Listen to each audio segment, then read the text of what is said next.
disso no dia que o Gildo me levantou, o pastor ali.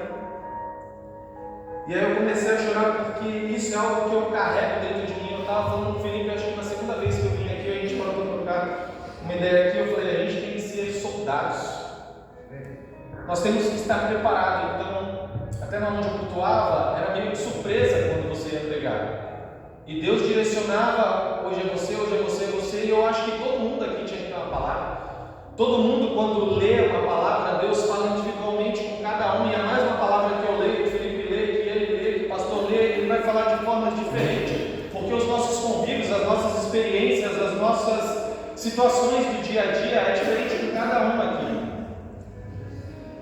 E na hora que o pastor Gildo me levantou, eu falei, o fermento dos fariseus. E essa palavra vem falar em Mateus 16.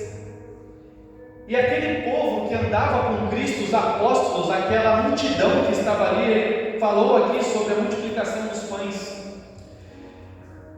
E até João, ele vai se remeter ao maná vindo do céu, porque muitas das pessoas acreditam que o Novo Testamento é uma coisa e o Velho Testamento é outra, sendo que eles falam da mesma forma. Da mesma forma que aquele povo murmurou em Êxodo, da mesma forma que eles foram murmuradores e Deus apresentou Cristo ali para eles, através de um pão. E quando o pastor falou de detalhes, e mesmo Cristo sendo o alimentador deles naquele deserto, eles continuavam a murmurar, E do mesmo céu que desceu o maná, do mesmo céu que desceu o pão da vida, desceu serpentes. Porque o que sai das nossas bocas é o que tem dentro do nosso coração. E de tanto eles murmurarem, essas cobras que picavam eles morriam.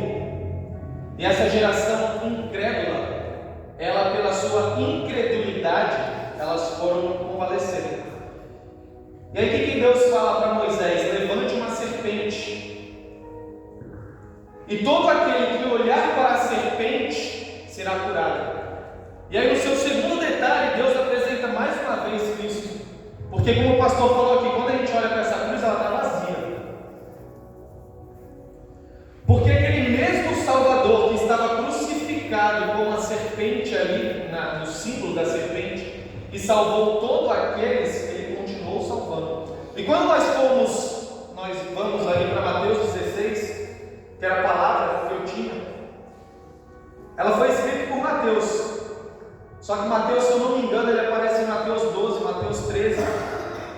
Só que Cristo curou o leproso, Cristo curou o cego, Cristo andou sobre as águas, Cristo salvou o centurião, Cristo, irmãos, acabou a tempestade, Cristo curou endemoniados. E aí, no meio do caminho, ele acha Mateus e ele pede para Mateus o seguinte. Aí ele fala, Mateus não teve fé porque ele não acompanhou todo o trajeto, mas João escreveu a mesma forma. E João estava com ele desde o começo. E quando ele vai falar sobre o fermento dos fariseus, ali em Mateus 16 já era a segunda multiplicação dos pães. E aí, quando aqueles apóstolos, os discípulos, começavam a razoar, assim como o povo de Israel, nós iremos perecer porque nós não trouxemos o pão. Só que eles estavam com o pão. E aí Jesus repreende eles: cuidado para vocês não carregar o fermento dos fariseus. O que é o fermento dos fariseus, irmãos? Não existia ninguém que conhecia mais a palavra, mais a Torá, mais os ensinamentos, mais a doutrina do que todos aqueles fariseus.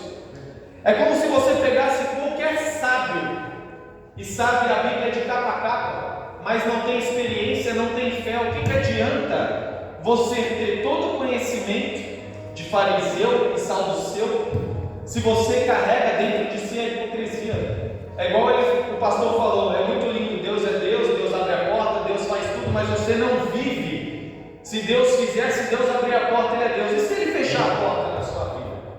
Ele vai continuar sendo Deus? Eu falo, irmãos, é que tudo na minha vida hoje é testemunho. Ontem eu contei um pouco para o Felipe.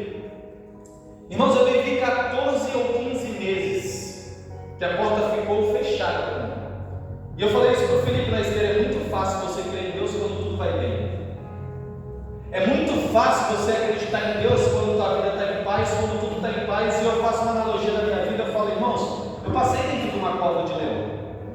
Eu passei dentro de uma cova de leão durante 15 meses. Eu nunca reclamei para Deus, porque eu entendi que não é o porquê, e sim o para que eu estou passando isso. Por que essa experiência está sendo trazida na minha vida? E da mesma forma que Ele traz uma experiência na minha vida, na tua vida, na vida da irmã, na vida de todos aqui, se nós nos alimentarmos desse pão, nós teremos muito mais pão para alimentar todos aqueles que estão ali fora.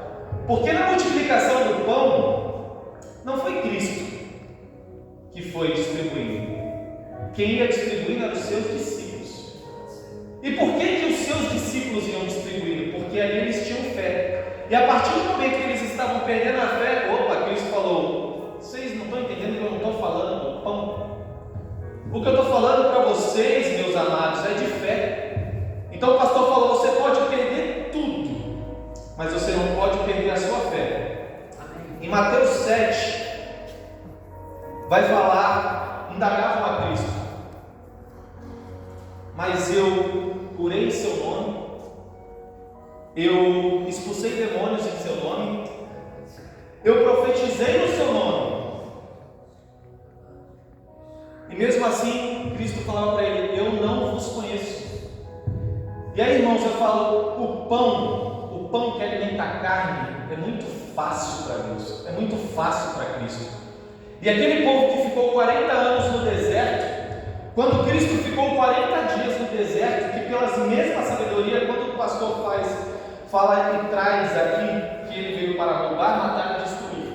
Esse mesmo que veio para roubar, matar e destruir, ele tentou roubar, matar e destruir a Cristo. E ele usou contra Cristo a palavra do próprio Deus. E aí a primeira coisa, quando Cristo estava 40 dias em jejum, onde a carne gritava assim como a minha e a tua grita, Satanás fala para ele assim: faz essa pedra virar pão. E ele podia alimentar a sua carne, mas ele fala: nem só de pão viverá o homem, nem só daquilo que alimenta a carne da pessoa, a sua carne viverá você. Ele fala: mas você viverá através da palavra de Deus. E Cristo é a palavra de Deus. A Bíblia, ela veio nos mostrar aquilo que havia de vir, aquilo que veio, morreu, ressuscitou e está sentado à destra do Pai. Então, irmãos, esse pão da vida que nos alimenta não veio para alimentar a nossa carne, mas sim o nosso espírito, aquilo que é verdade. Não ficará, Cristo falava, não ficará pedra sobre pedra. E às vezes nós nos encantamos com o mundo, com as coisas ali fora. O pastor foi muito feliz em falar: não ficará pedra sobre pedra. Tudo passa, a roupa passa, tênis passa. Eu falo, ele também não trouxe a gente para mendigar, ele não trouxe a gente para passar dificuldade. Eu falei com Felipe ontem: eu nunca vi um justo que o adora em espírito e em verdade, que crê com toda a convicção perecer.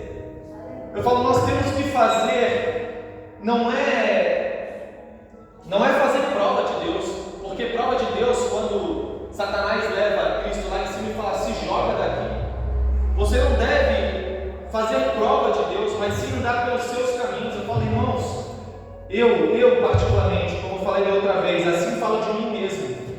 Eu não consigo entender um crente, um cristão em espírito e em verdade ter dificuldade, porque a vida para mim é muito simples. Toda vez que eu tiver esquerda ou direita para seguir, eu vou falar: Senhor, para onde eu vou? Ele vai falar: direita. Eu não quero saber da esquerda, eu não quero saber o que ficou para trás. Eu falei e repito mais uma vez: o último que olhou para trás, mulher de Ló virou sal. Então por que nós vamos viver no passado? Cristo, ele te dá uma nova vida. Esse pão te dá uma nova vida todos os dias. Quem sabe o que é o pão, o que representa o vinho, entende o que é uma santa ceia. E tem gente que não dá valor para a santa ceia. O vinho veio para simbolizar a nossa limpeza. Nós andamos erroneamente dia após dia, mesmo assim Ele nos ama.